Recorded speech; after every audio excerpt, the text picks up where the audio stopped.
combination of the retarder and the brake. Usually the brake right at the end of the slowing down.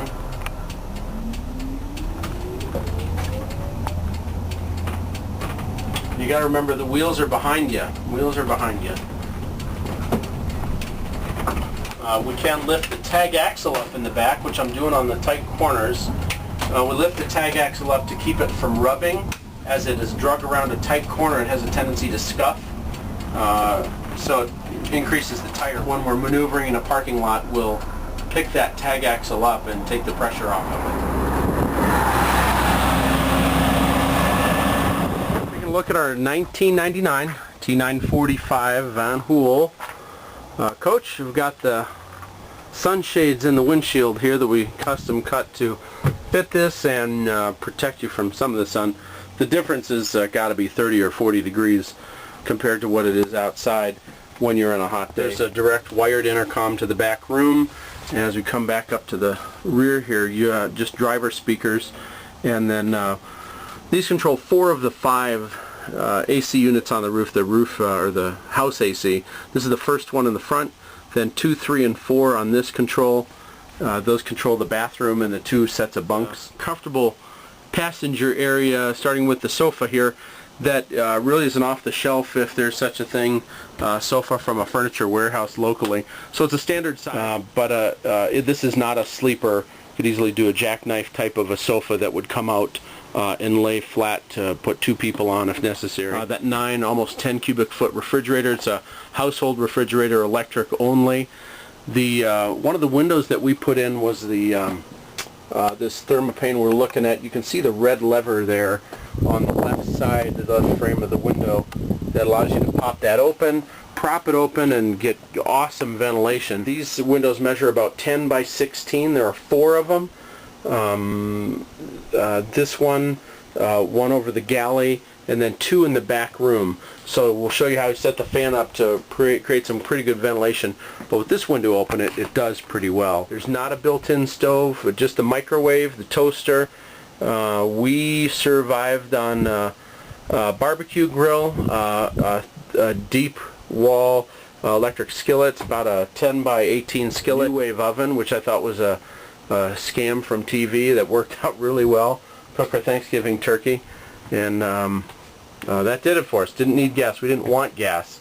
We didn't want the liability and danger of gas with the whole family sleeping in the RV. What's on the ceiling? So first is the digital broadcast antenna.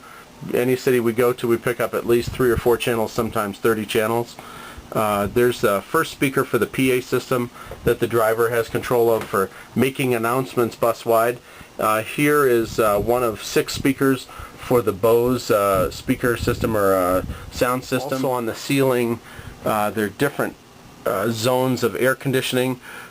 Some are bus, some are house air.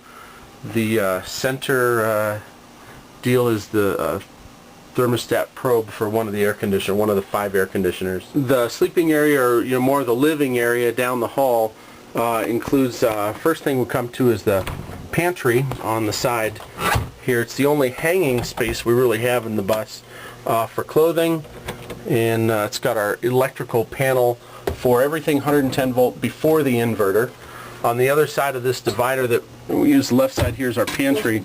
The inverter panel is everything that comes off of the inverter. Refrigerator, microwave, standard receptacles will be on this side, and before the inverter will be the air conditioner, the hot water heater. So those things will not run unless you're hooked up to shore power or the generator. They will not run off of the inverter. This is our pantry and fire safe at the bottom.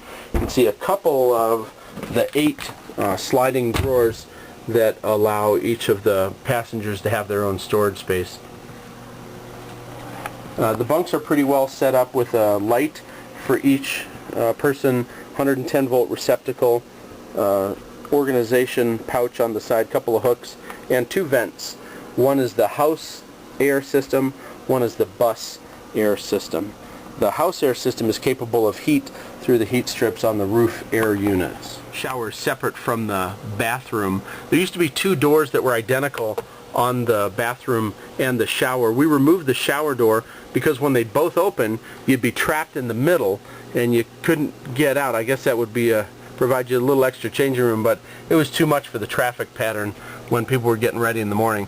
So we merely put a rope up here that we slid a curtain across. It worked very well for us. They're both out being washed, but then the shower curtain as well. It's a standard size shower, and I, by the way, still have that door. It's in my mother's attic in Oregon, so we just have to figure out the logistics of getting that back. I joke that it's like a airplane bathroom. You can kind of see with the mirror here how this is set up. It's also got house and bus air on the top. It's got 12 volt and 110 volt light. It's got a little storage compartment at the top, and then we put in 9 drawers for everybody to have their own place to put a toothbrush or deodorant or whatever.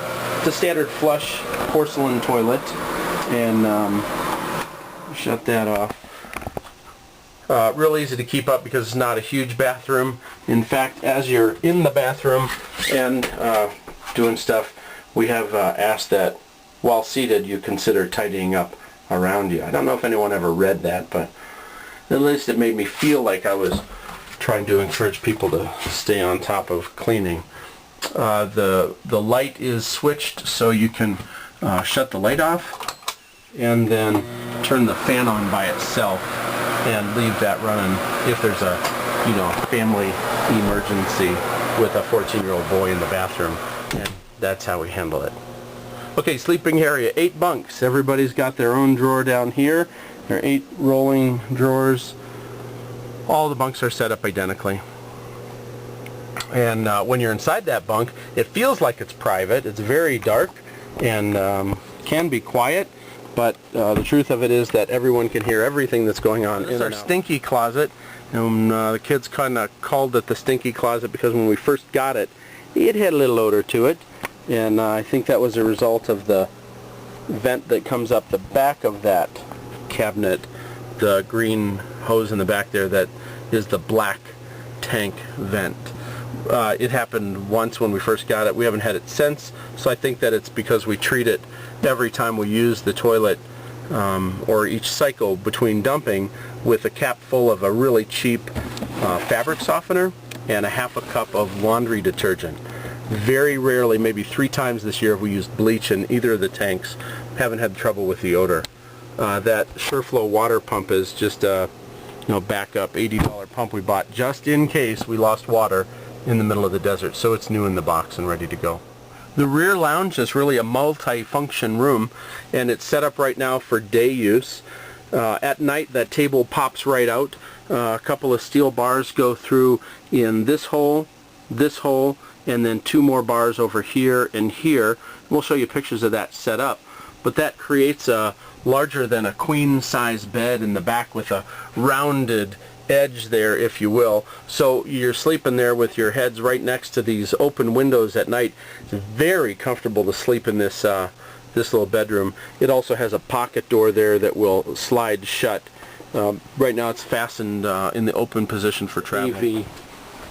Set up identical to the front, so it's a receiver, tuner, amplifier, and the DVD player, and the tray on the top we'd throw the remotes in. We use this room for our desktop computer, and into this cabinet where you have lots of room for a desktop console here. This is the Jeffitech wireless Wi-Fi extender. 5th air conditioning unit is controlled here in the back room.